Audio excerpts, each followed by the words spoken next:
UNHRC ने universal basic income के बारे में कुछ सजेशन जो है पर्टिकुलर कंट्रीज स्टेट्स को दिया गया था।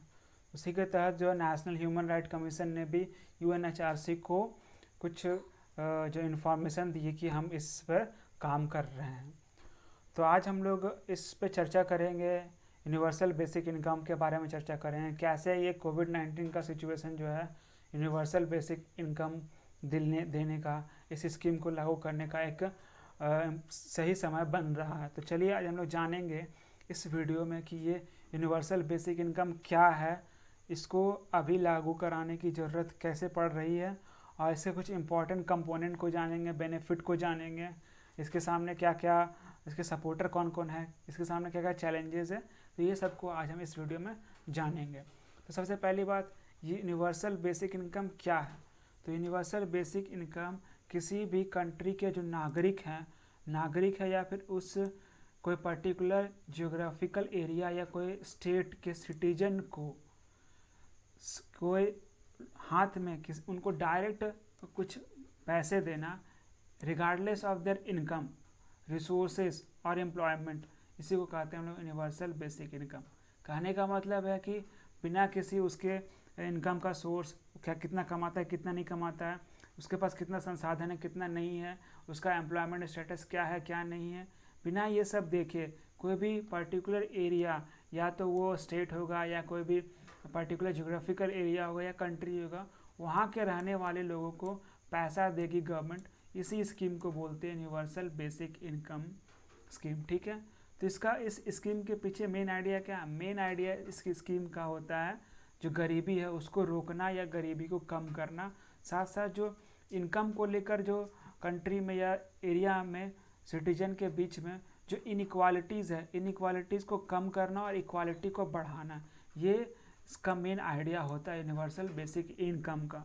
और अगर प्रिंसिपल की बात करें तो प्रिंसिपल इसमें ये है कि जितने भी सिटीजन हैं उनका अधिकार बनता है कि वो एक लाइवेबल इनकम के साथ जिए, regardless of irrespective of the circumstances they are born in. तो ये एक तरह से यूनिवर्सल बेसिक इनकम का छोटा सा डेफिनेशन था। अब हम लोग जानें कि इसकी ज़रूरत अभी फ़िलहाल क्यों पड़ रही है।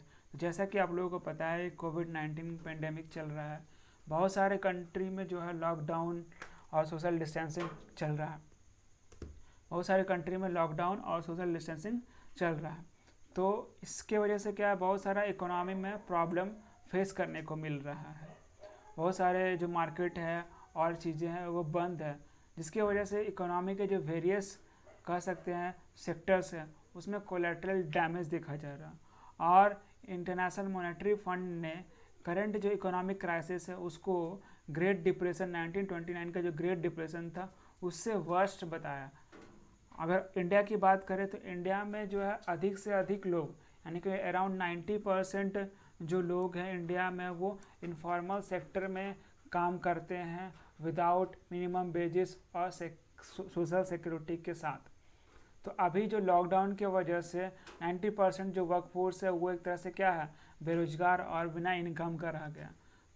और इस हिसाब से जो इंडिया का जो माइक्रो लेवल सर्कमस्टांस है वो किसी दुनिया के किसी भी जगह से बहुत ही ख़राब है। तो इन सब सिचुएशन को देखते हुए फ़िलहाल जो है यूनिवर्सल बेसिक इनकम जो है ज़रूरत पड़ता है इंडिया के सिचुएशन में। अब हम लोग जानते हैं कि इसके कुछ इम्पोर्टेंट कंपोनेंट क्या क्या कंपोनेंट है जो इनको खास बनाता है। पहला है यूनिवर्सलिटी, दूसरा है अनकंडीशनलिटी, तीसरा है पीरियोडिक और चौथा है पेमेंट इन कैश। मतलब यूनिवर्सलिटी का मतलब है कि सिटीजन जितने भी लोग हैं, जितने भी उस एरिया में रहने वाले लोग हैं, नागरिक हैं, सभी को ये मिलेगा इर्रेस्पेक्टिव ऑफ उसके एम्प्लॉयमेंट स्टेटस, इनकम स्टेटस, या फिर कह सकते हैं कास्ट क्रीड या कुछ भी, बिना ये सब देखे सभी को मिलेगा। दूसरा कोई कंडीशन नहीं है कि आपको इतना परसेंट देना पड़ेगा, बाद में चुकाना पड़ेगा, या फिर आप ये डॉक्यूमेंट दो, इस तरह का कुछ शायद अनकंडीशनलिटी होगा, नो प्रियर कंडीशन नहीं होगा। उसके बाद तीसरी बात है पीरियोडिक होगा, यानी पेमेंट जो है उसको पीरियोडिक रेगुलर इंटरवल में लोगों को दिया जाए। और चौथी जो इम्पोर्टेंट बात है वो है पेमेंट कैश में दिया जाए। वो फूड वाउचर के रूप में नहीं, या फिर सर्विस कूपन के रूप में नहीं कि हाँ ये कूपन आपको मिलता है, आप जाके किसी किराना स्टोर में या रेस्टोरेंट दुकान में दिखाओगे तो आपको फूड मिल जाएगा, या फिर यहाँ पर दिखाओगे तो आपको जो राशन है वो मिल जाएगा।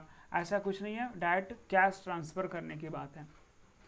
उसके ऐसे बेनिफिट क्या क्या है उसको भी जान लेते हैं। यूनिवर्सल बेसिक इनकम का बेनिफिट है, पहला बेनिफिट ये है कि जितने भी इंडिविजुअल है उनको एक तरह से इनकम का सिक्योर होगा, उनको इनकम मिलेगा, थोड़ा सा कुछ पैसे आ जाएंगे। दूसरी बात क्या है, इससे जो पॉवर्टी है पॉवर्टी कम होगा, सोशल जो इनकम इनक्वालिटी है, सोसाइटी में जो इनकम इनक्वालिटीज़ है वो भी कम होगा और इक्वालिटी बढ़ेगा। साथ साथ जो है लोगों के बीच में जो गरीब लोग हैं उनका जो परचेसिंग पावर है वो बढ़ जाएगा, उनके हाथ में पैसे आ जाएंगे तो वो अधिक से अधिक चीज़ें खरीदेंगे, और अधिक से अधिक चीज़ें खरीदेंगे तो क्या होगा, एग्रीगेट डिमांड आएगा, डिमांड बढ़ेगा, और डिमांड बढ़ेगा तो इकोनॉमिक तरह से क्या करेगा, बूस्ट हो जाएगा। तो एक तरह से पैसा देना लोगों के हाथ में इकोनॉमी बूस्ट करने के जैसा ही है। और चौथी इंपॉर्टेंट बात है कि ये इसको इम्प्लीमेंट कराना आसान है। और सब स्कीम में क्या होता है कि पहले बेनिफिशियरी को हमें टारगेट करना पड़ता है, पहले आइडेंटिफाई करना पड़ता है कौन हमारा बेनिफिशियरी है, और बेनिफिशियरी आइडेंटिफाई करना थोड़ा सा कॉम्प्लिकेटेड काम है। यहाँ पर क्या है, कुछ को आइडेंटिफिकेशन बेनिफिशियरी का नहीं करना है, डायरेक्ट हमको सिटीजन जो है पर्टिकुलर रीजन एरिया में रहने वाले लोगों को कैश ट्रांसफ़र कर देना है।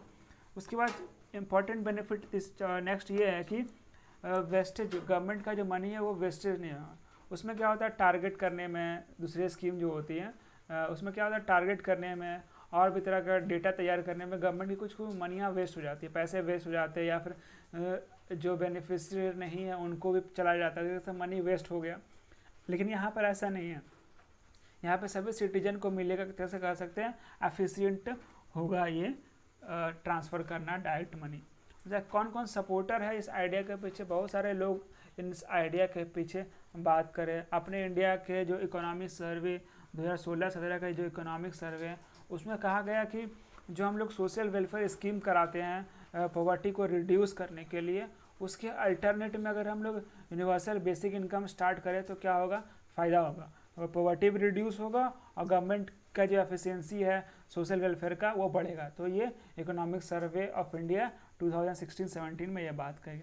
उसके अलावे जो इकोनॉमिक्स के नोबेल ल्यूरेट हैं जैसे कि पीटर डायमंड और क्रिस्टोफर पिसारिडिस, ये सब ने भी इस यूनिवर्सल बेसिक इनकम के बारे में बात कही। साथ साथ जो टेक लीडर जो अभी है जैसे कि मार्क जकरबर्ग और जो टेस्ला कंपनी वगैरह के जो मालिक एलन मस्क है, उन्होंने भी जो यूनिवर्सल बेसिक इनकम के आइडिया को सपोर्ट करा।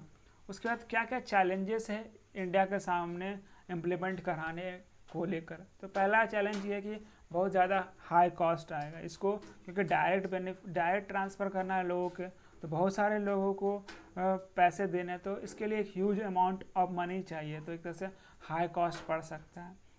दूसरी बात है कि इससे क्या होगा ना कि अगर डायरेक्ट कैश ट्रांसफ़र होगा तो जो वर्क मोटिवेशन है लोगों के बीच में वो क्या होगा, रिड्यूस हो जाएगा। क्योंकि लोग क्या होगा कि लोगों को अगर मुफ्त का बिना काम का पैसे मिल जाएंगे तो एक तरह से जो वर्क कल्चर है वो टूट जाएगा, लोग जो है वर्क ना करना शुरू करें, काम नहीं करना शुरू करेंगे, सिर्फ पैसे का इस्तेमाल करना शुरू करेंगे। तो एक तरह से कुछ चैलेंजेस है। इसके अलावा कुछ इससे परेशानियां भी आ सकती है, जैसे कि अगर बात करें तो अगर किसी लोगों को पैसा मिल गया तो हो सकता है उस पैसे को अननेसेसरी गलत जगह पे जैसे इंटॉक्सिकेशन के रूप में इस्तेमाल कर सकता है वो, जिससे क्या होगा और भी क्राइम बढ़ सकता है, और फिर जो वर्क कल्चर है कि काम करोगे तो पैसा मिलेगा, ये एक तरह से इस चीज़ में बिगाड़ सकता है। तो ये सब था कुछ यूनिवर्सल बेसिक इनकम के बारे में, थोड़ा सा इम्पॉर्टेंट क्योंकि अभी चर्चा में है तो जानना विशेष पड़ जाता है। तो thanks for watching, have a nice day.